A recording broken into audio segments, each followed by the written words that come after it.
My name is Jonnie Camp, and I'm a member of the First United Methodist Church in Parkersburg, West Virginia. Today I will be reading Chapter 9 of the Gospel of Luke.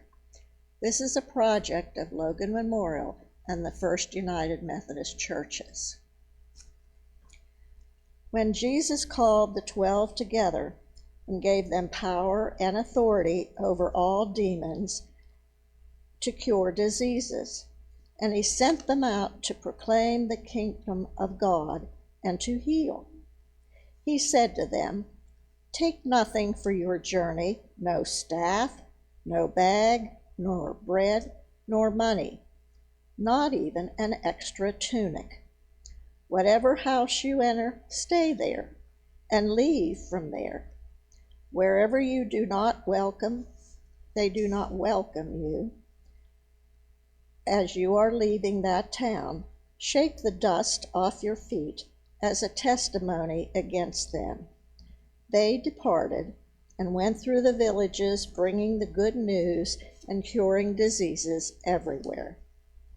Now Herod, the ruler, heard about all that had taken place, and he was perplexed, because it was said by some that John had been raised from the dead, by some that Elijah had appeared, and by others that one of the ancient prophets had arisen. Herod said, "John I beheaded, but who is this about whom I hear such things?" And he tried to see him.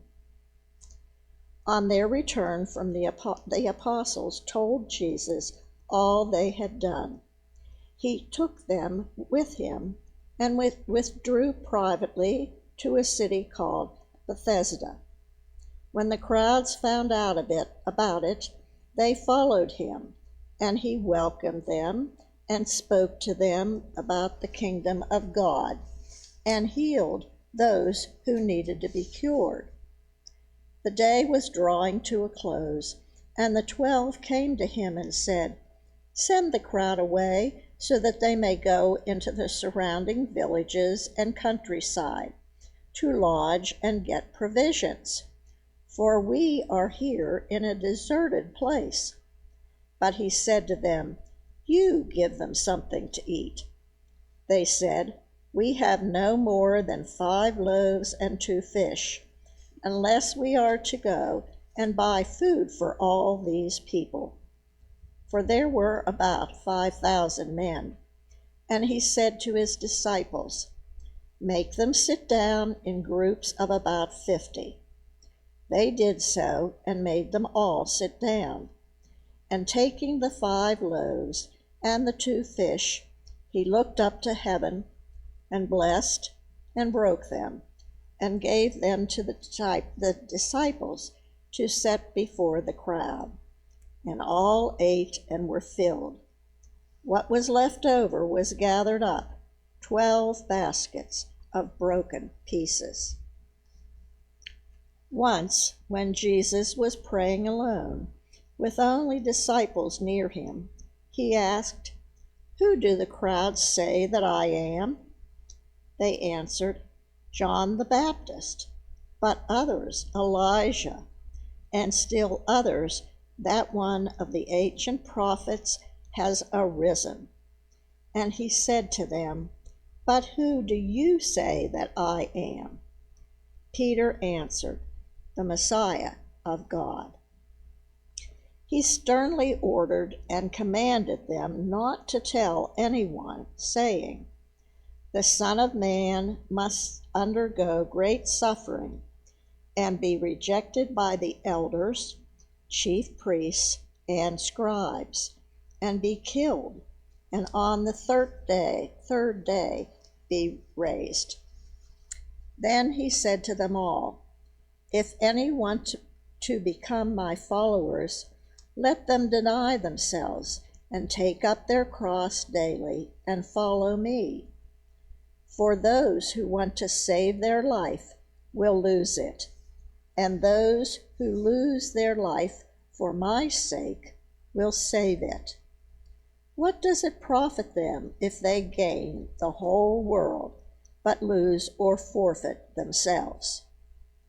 Those who are ashamed of me and of my words, of them the Son of Man will be ashamed when he comes in his glory, and the glory of the Father and of the holy angels. But truly, I tell you, there are some standing here who will not taste death before they see the kingdom of God."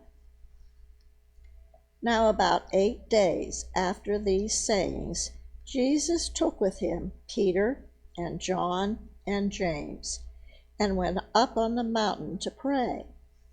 And while he was praying, the appearance of his face changed, and his clothes became dazzling white. Suddenly they saw 2 men, Moses and Elijah, talking to him.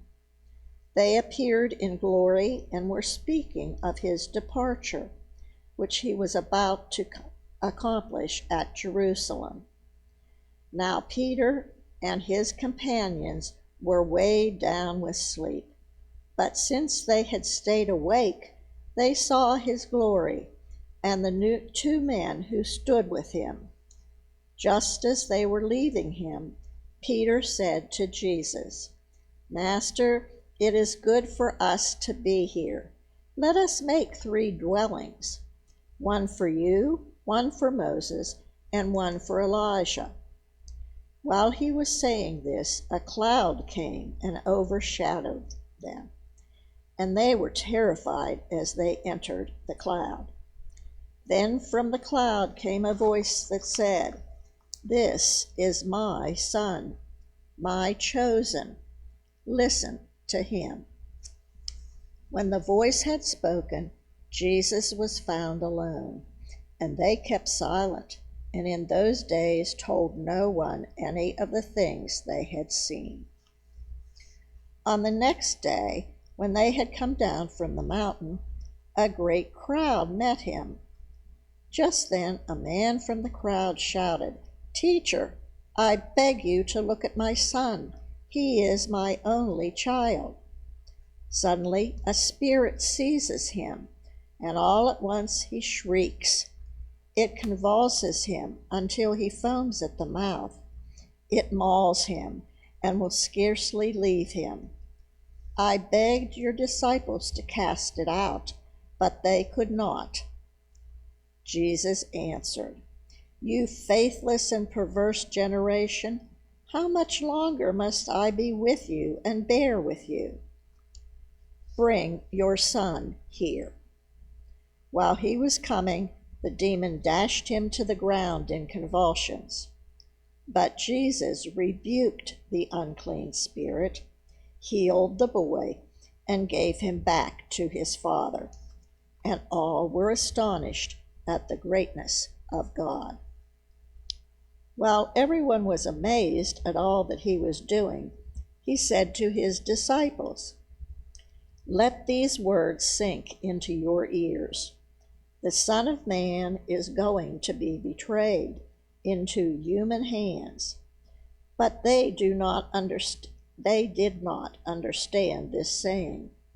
Its meaning was concealed from them, so that they could not perceive it, and they were afraid to ask him about this saying. As an argument arose among them as to which one of them was the greatest. But Jesus, aware of their inner thoughts, took a little child and put it by his side and said to them, "Whoever welcomes this child in my name welcomes me, and whoever welcomes me welcomes the one who sent me, for the least among all of you is the greatest." John answered, "Master, we saw someone casting out demons in your name, and we tried to stop him, because he does not follow with us." But Jesus said to him, "Do not stop him, for whoever is not against you is for you." When the days drew near for him to be taken up, he set his face to go to Jerusalem, and he sent messengers ahead of him. On their way, they entered a village of the Samaritans to make ready for him, but they did not receive him, because his face was set toward Jerusalem. When his disciples James and John saw it, they said, "Lord, do you want us to command fire to come down from heaven and consume them?" But he turned and rebuked them. Then they went on to another village. As they were going along the road, someone said to him, "I will follow you wherever you go." And Jesus said to him, "Foxes have holes, and birds of the air have nests, but the Son of Man has nowhere to lay his head." To another he said, "Follow me." But he said, "Lord, first let me go and bury my father." But Jesus said to him, "Let the dead bury their own dead, but as for you, go and proclaim the kingdom of God." Another said, "I will follow you, Lord, but let me first say farewell to those at my home." Jesus said to him, "No one who puts a hand to the plow and looks back is fit for the kingdom of God." This concludes the reading of the 9th chapter of the Gospel of Luke.